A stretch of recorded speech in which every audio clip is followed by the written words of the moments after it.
శ్రావణ మాసంలో వచ్చేటటువంటి పౌర్ణమి ముందు శుక్రవారం వరలక్ష్మీ వ్రతం. ఆ రోజు తిథితో సంబంధం లేదు, వారంతో సంబంధం. ఏ తిథి ఉంది, ద్వాదశి ఉందా, త్రయోదశి ఉందా, చతుర్దశి ఉందా, లేకపోతే ఏకాదశి ఉందా, పంచముందా, సప్తముందాతో సంబంధం లేదు. చివరికి వచ్చేస్తుంటుంది శుక్లపక్షం. పౌర్ణమి ముందు శుక్రవారం ఏమొస్తుందో ఆ శుక్రవారం నాడు వరలక్ష్మీ వ్రతం చేస్తారు. వరలక్ష్మీ వ్రతం చెయ్యడానికి అసలు ఈ వ్రతం ఉన్నది అని మొట్టమొదట లక్ష్మీదేవి ఎవరికి చెప్పింది? చారుమతికి చెప్పింది. తెల్లవారు లేస్తే మనం కథ చదువుతాం. చారుమతి ఆ మాటకు అర్థం ఏమిటి?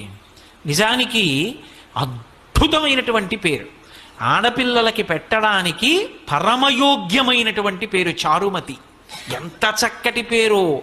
చారు అంటే సత్, మంచి అని, చాలా చక్కటి ఆలోచన కలిగినది, విశాల బుద్ధి కలిగినది. మతి బుద్ధి, మంచి బుద్ధి కలిగిన పిల్ల